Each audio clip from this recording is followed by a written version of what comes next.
Hello, welcome to Straight Talk Africa, live from the Voice of America studios here in Washington.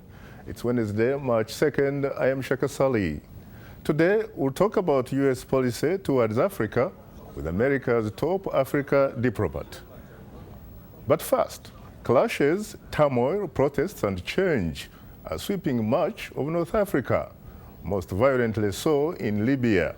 In the Africa south of the Sahara, blood is being shed of an increasingly tense presidential crisis in the Ivory Coast, and the recent election in Uganda has armed soldiers and other security personnel patrolling the streets of the capital Kampala.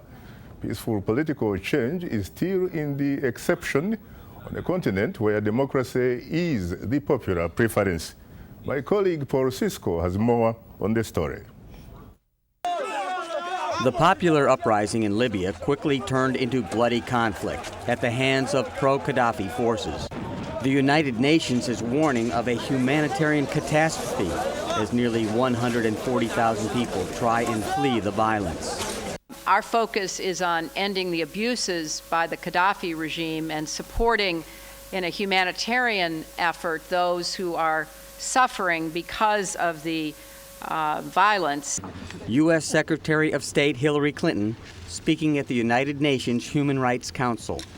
Gaddafi has lost the legitimacy to govern, and it is time for him to go without further violence or delay. The Libyan leader denies firing on his own people and says he will never leave his country. They love me, all my people with me. They love me all. In Washington last week, U.S. Assistant Secretary of State Johnny Carson reaffirmed the Obama administration's firm commitment to Africans everywhere. We have been trying to strengthen Africa's democratic institutions to promote the rule of law and encourage good governance. Recent events in North Africa and the Middle East demonstrate what ultimately happens to governments that flout democratic principles and are not accountable to their people. Mr. Carson says with maturing democracies such as Ghana, the Obama administration's focus is on institution building. But he says this is not the case in all countries in crisis on the continent. Such as Zimbabwe and Cote d'Ivoire, we find ourselves having to stand up to strongmen and dictators who actively attempt to subvert the will of the people and the ballot box. Carson says President Gbagbo's failure to yield power to Alassane Ouattara, the internationally recognized elected leader of the Ivory Coast, amounts to election theft. A week of escalating violence between pro-Gbagbo and opposition forces has Ivorians fleeing the country and fearing a return to civil war. Once again, I urge the security forces loyal to Mr. Gbagbo to stop the violence. The United Nations accuses Mr. Gbagbo of breaking an arms embargo and receiving attack helicopters from Belarus. Gbagbo youth leader Charles Blé Goudé says UN peacekeepers are waging war on behalf of rebels.